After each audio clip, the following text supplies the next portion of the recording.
देसी तेज में एक मरतबा फिर खुशामदीद। आर्मी चीफ से चेयरमैन नैब फसी बुखारी ने की मुलाकात। NICL स्कैंडल की मुश्तरका तहकीकात कराने पर हुआ इत्तफाक। GHQ में चेयरमैन नैब फसी बुखारी ने chief of army staff general Ashfaq Parvez Kayani से की मुलाकात। इस बारे में तर्जुमान नैब ने बताया कि फौजी मुल्जिमान से फौज कर रही है तफ्तीश। NLC स्कैंडल की तफ्तीश में नैब और फौज के होते हैं मुश्तरका इजलास। साबिक़ ISI chief general retired Asad Durrani ने सुप्रीम कोर्ट में दिया बयान कि ISI में सियासी सेल बनाया गया जुल्फ़िकार अली भुट्टो के दौरे हुकूमत में। सुप्रीम कोर्ट में असगर खान केस की चीफ जस्टिस इफ्तिखार मोहम्मद चौधरी की सरबराही में 3 रुकनी बेंच ने की समाअत, जिसमें चीफ जस्टिस ने दिए रिमार्क्स कि ISI और फौज की मुल्क के लिए हैं बहुत खिदमात, सरहदों पर फौज ही करती है हमारी हिफाजत। जनरल असद दुरानी ने बताया कि ISI का पॉलिटिकल सेल भुट्टो दौर में हुआ कायम, जिस पर चीफ जस्टिस ने कहा कि ऐसा नोटिफिकेशन अभी तक अदालत में नहीं किया गया पेश। नोटिफिकेशन देखे बगैर और जब तक मालूम ना हो कि उसकी तहरीर क्या है, किसी को कुछ नहीं कह सकते। अगर राजदारी का मामला है तो नोटिफिकेशन बंद कमरे में भी किया जा सकता है पेश। सलमान अकरम राजा ने अदालत को बताया कि केस में मेहरान बैंक रिपोर्ट जुज़वी तौर पर है कारामद। अदालत ने आइंदा समाअत पर यूनुस हबीब को पेश होने का दिया हुक्म और समाअत कर दी 4 जून तक के लिए मुलतवी।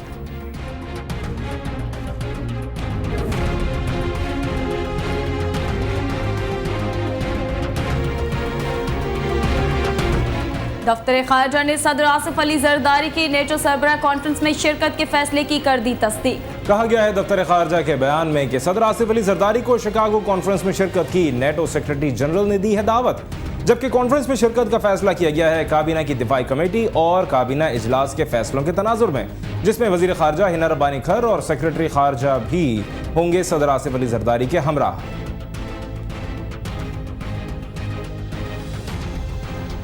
जब हो मियाँ बीवी राजी तो क्या करेगा काजी। इसीलिए घोटकी और बदीन में पुलिस और मुतमहन के होते हुए बूटी माफिया ने उन्हें बूटियां थमा दी। हमने तो कुछ और ही सुना था और यहाँ तो इसका उलट है। इधर बास का मानना है कि पढ़ोगे लिखोगे बनोगे खराब, घूमोगे फिरोगे बनोगे नवाब। ये है सूरत हाल अंदरूने सिंध में जारी 11वीं और 12वीं जमात के इम्तिहानात की। बेचारे मासूम तलबा जो पूरा साल घूमकर नवाब बनते रहे, अब इम्तिहानात के दौरान खुले आम नकल करके अपना और कौम का मुस्तकबिल बना रहे हैं। ढरकी में सखर बोर्ड के तहत जारी 11वीं जमात का पर्चा आज 9वें रोज भी वक्त से पहले आउट हो गया और तलबा कहीं गलियों में तो कहीं खेतों में पर्चा हल करने लगे। यही सूरत हाल देखने में आई साबिक वजीर दाखिला सिंध डॉक्टर जुल्फिकार मिर्जा और स्पीकर कौमी असेंबली डॉक्टर फहमीदा मिर्जा के शहर बदीन में, जहां इस्लामिया कॉलेज के तलबा एक लेक्चरार के ऑफिस में बैठकर पर्चा हल कर रहे हैं। चलें छोड़ें, ये तो बात थी स्पीकर कौमी असेंबली के शहर की। अब बात करते हैं सदर मुमलिकत जनाब आसिफ अली जरदारी के शहर जिला बेनजीराबाद की, जहां तलबा नकल करने में इतने मसरूफ हैं कि उन्हें ये भी पता नहीं कि उनकी वीडियो बनाई जा रही है। मगर उन्हें क्या, ये तो मुल्क का मुस्तकबिल बना रहे हैं। सिंध में सियासी जमातों ने की वोटर लिस्टों में बोगस वोटों की निशानदही, तो इलेक्शन कमीशन ने इसे खारिज करने की करा दी यकीन दहानी। कराची में इलेक्शन कमीशन के दफ्तर में हुआ इजलास, जिसमें नून लीग, जमात इस्लामी, अवामी मुस्लिम लीग समेत मुख्तलिफ सियासी जमातों के रहनुमाओं ने सूबाई इलेक्शन कमिश्नर महबूब अनवर से की मुलाकात और किए शवाहिद पेश के कराची की वोटर फहरिस्तों में 20 लाख वोटर्स का है गलत इंदराज, जिस पर इलेक्शन कमीशन ने सियासी जमातों के रहनुमाओं को कराई यकीन दहानी कि दुरुस्त की जाएगी गलती।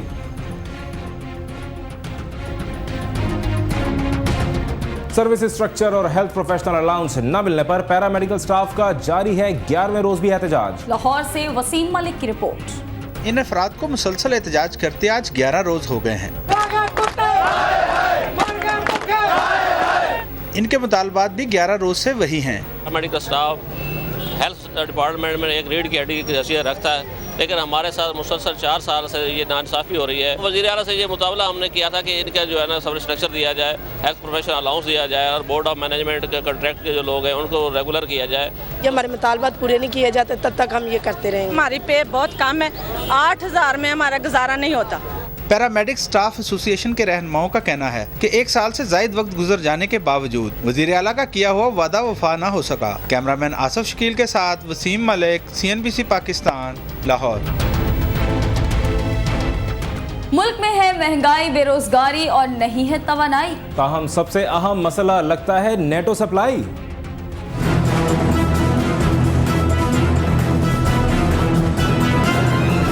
मुल्क में महंगाई, बेरोजगारी, तवानाई के बहरान या कमजोर मईशत जैसे मसाइल गोया मौजूद ही नहीं।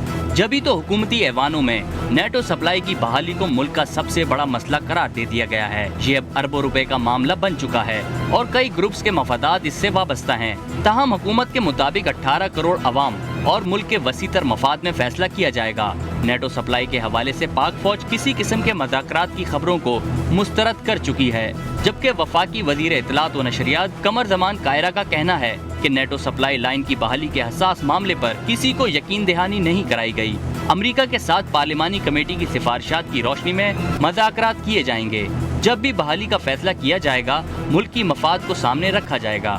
दफ्तर खारजा भी नेटो सप्लाई की बहाली से मुताल्लिक तमाम मीडिया रिपोर्ट्स को रद्द कर चुका है, लेकिन इस बात की तस्दीक की है कि सदर जरदारी शिकागो में होने वाली नेटो सरबराही कॉन्फ्रेंस में शिरकत करेंगे। उधर काबीना की दिफाई कमेटी के इजलास में हतमी फैसले से कबल मजीद मुशावरत करने पर इत्तफाक किया गया है और कमेटी ने अफगानिस्तान के मुस्तकबिल पर शिकागो में मुनक्किद होने वाले नेटो के अहम इजलास में सदर जरदारी की शिरकत की तौसीक भी की है।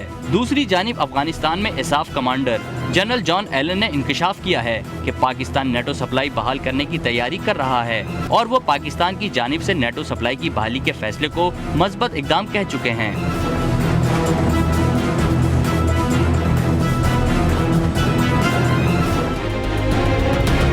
बॉलीवुड अदाकार फिल्मों में तो करते ही रहते हैं झगड़ा, मगर जब उन्होंने किया हकीकत में झगड़ा तो वो पड़ गया उन्हें महंगा।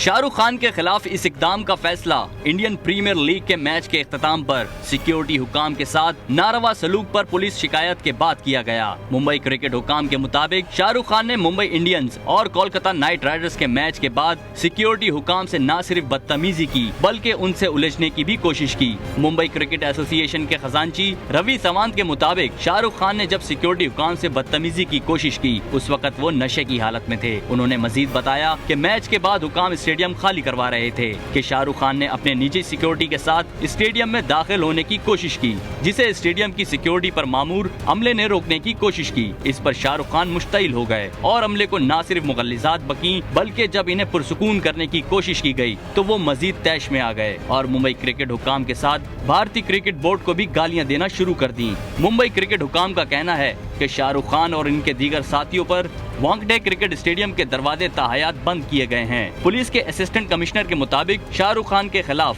किसी भी तादीबी कार्रवाई का फैसला तहकीकात की रोशनी में किया जाएगा। 40 साल बॉलीवुड किंग पर इससे पहले भी एक पार्टी में गाली गलोच करने का इल्जाम आयद हो चुका है। शाहरुख खान की जानिब से वाक़े पर किसी रद्द अमल का इजहार नहीं किया गया। और CNBC तेज में वक्त हुआ है एक ब्रेक का। हमारे साथ रहिए।